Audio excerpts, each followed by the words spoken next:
अजित पवार यांच्या अंत्यसंस्काराला इथंच विद्याप्रतिष्ठानामध्ये सुरुवात झालेली आहे.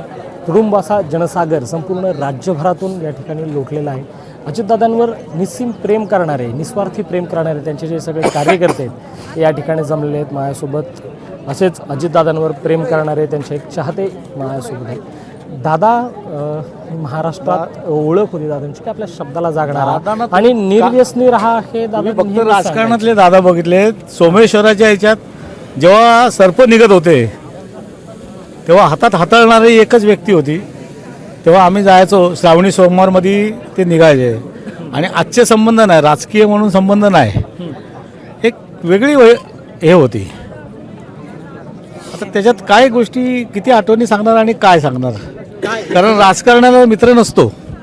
सात नंतर तिथे सह्या घेणारे सगळे निघून गेलेले असतात आणि आपल्या व्यथा का सांगण्याची जागा कुठेतरी त्यांना शोधत असतात.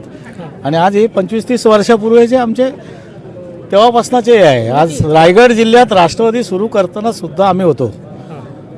आता जे सांगतायत ते नंतर आलेले आहेत सगळे. पण जेव्हा एक पक्ष निघतो, साहेबांनी ऑर्डर केल्यानंतर, दादाने सांगितल्यानंतर रायगड जिल्ह्यात पक्ष रुजवण्याचं काम आम्ही केलेलं आहे. दादाजींनी तुमची पहिली भेट किंवा दादांसोबत असणारा किस्सा काय आठवतो? आता काय सांगणार, 35 वर्षापूर्वी मी सांगितलं ना, सोमेश्वराचं मंदिर तुम्हाला माहिती आहे का? कधी गेलेत का तिथे? तिथे सर्प निघायचं तुम्हाला कोणाला माहिती आहे का? श्रावण महिन्यात ज्यांना माहिती असेल त्याला माहिती, ज्यांनी गळ्यात घातला आहे त्याला माहिती. ती वेगळी एक गोष्ट आहे. ते राजकारण तिथं नव्हतं आणि आजही नाही. आज सोमेश्वर कारखान्याची गोष्ट बोलतात लोक, आम्ही सोमेश्वर देवळाची गोष्ट बोलतोय. मैत्रीसाठी लाख माणूस होता, हळव्या मनाचा माणूस होता, पण एवढा बेफिकीर राहील याची शाश्वती नाही. काल पण मी पहिल्या सकाळी एक जेव्हा ऐकलं तेव्हा फार मोठा एक धक्का बसला. काय बोलणार, शब्दच राहिले नाही. कारण प्रत्येक वेळेला आम्ही सांगायला जायचो तेव्हा अरे जा रे तू गप, बघू काय होईल ते. बेफिकीर जी वृत्ती आहे ती राजकारण. काय सांगायचं तुम्ही दादा? ते का आपण जसं आपण बोलतो का व असं नाही असं, शेवटी मी एक पत्रकार आहे. काही गोष्टी आणि आम्ही पुरोगामी आहोत, आम्हाला काही गोष्टी नाही पटत तिथे नाही पटत आणि ते सांगण्याचा आम्ही प्रयत्न केला का ते सांगणार तू राजकारण शिकवणार का. अनेक वेळा मी आमचे काका काकडे, शंकरराव भोसले, हे आम्ही सगळी वेगळी गोष्ट आहे. धनगर वाडेवरचे लोक, धनगर मित्र. आज कोकणात जेव्हा धनगर खाली उतरतो तेव्हा त्याला काय लागलं तर आम्ही देतो, मदत करतो. त्याचं कोण गेलं मेलं काय झालं दुःख असलं तरी पण सांगणार रे पनवेलमध्ये जाऊन आव्याला एस टी स्टँडवरती भेटा. ते आव्या बोलणारं कोण राहिलं नाही आणि राजकारणात एवढं आम्ही कधी कोणाला मानलं नाही, आजही कोणाला मानत नाही. एक साहेब, दुसरे दादा. ताईने सुद्धा जेव्हा प्रश्न विचारला का म्हणलं साहेब आहेत तोपर्यंत आम्ही कोणाच येत नाही, आम्ही फक्त साहेबांचे आहेत. आणि मी दर पाडव्याला येतो, आम्ही दाखवत नाही, दिखावा करणारी माणसं नाही आहेत. दादाही कधी दिखावा करणारा नव्हता, आला त्याचं काम करणारा माणूस होता. आम्ही सांगेल त्याचं काम केलेलं आहे जे योग्य आहे. दादांचं चाकणमध्ये एक शेवटचं भाषण झालं, त्यातमध्ये दादा म्हटलं होते की राजकारण वंगाळे, निर्व्यसनी रहा. सांगितलं ना त्यांनी का माझा काका सगळ्यात मोठा आहे म्हणून. आज सेटलमेंट झाली, जरा बाबा चला पुन्हा काकाच्या पायाशी आले होते, कुठंतरी काहीतरी घडणार होतं.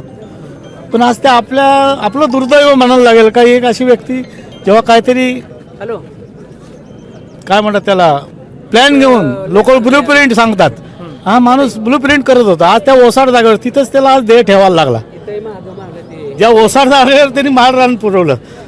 आता 8-10 दिवसा महिन्यापूर्वी तिथे झाडं लावली, पायवाट केली, त्याच पायवाटेवरनं त्याची अंत्ययात्रा येताना बघायला लागली. हा सगळ्यात मोठं दुःख असतं सर. आज या मैदानावर दादांना सभा ऐकण्यासाठी हजार लोक जमायचे, लाखो जमायचे. शेवटचा निरोप देत दादाला तर आम्ही बघतोय. निरोप तर काय निरोप, शेवटचा तो जर असता तर तो सांगितला असता कशाला आले रे एवढे, काय काम आहे इथे, खडक्या आवाजात बोलला असता. उगाच खर्च करून एवढ्या लांब यायचं काही गरज आहे का? मी तिकडे भेटलो असतो ना, मी मुंबईला तुला भेटलो असतो, तू एवढ्या लांब यायची गरज काय होती. अशी बोलणारी एक व्यक्ती होती, एक आपुलकी असते. आता ती तुम्हाला सगळ्या पोरांना काय समजणार नाही. मैत्री काय असते, लोकांना श्रीकृष्णाची आणि सुदामाची मैत्री माहिती आहे. पेंद्या वाकड्या आणि गरीब जे होते त्यांची मैत्री कोणाला कळत नाही. आता पण कोणाला विचारलं कृष्णाचा मित्र कोण, तर सुदामा सांगतील. पेंद्या वाकड्या कुठे गेला, त्या पेंद्या वाकड्यातले आम्ही लोक आहोत. आम्ही लहान जरी असलो तरी तो आमचा मोठा भाऊ होता. तुमचा मित्र तुम्हाला पुन्हा भेटणार नाही आता. तर काय आहे, पण त्याच्या कार्यातनं आम्ही आहोत ना, त्याचं कार्य आम्ही पुढे नेऊ. त्याचं कार्य आम्ही पुढे नेऊ. आजही आम्ही त्याच्याच कार्यावर आहोत. शिवसंग्राम काढताना सुद्धा विनायक मेटे साहेबांबरोबर नाहीच, बरोबर राहिलं पाहिजे. मी महाराष्ट्र कार्यालय सचिव होतो. सेवा दलाला काम केलेला माणूस आहे. सेवा दलात काम करणारा माणूस हा तळागाळातला असतो आणि त्याला हात आणि उभारी देण्याचं काम त्या व्यक्तीने केलेलं आहे.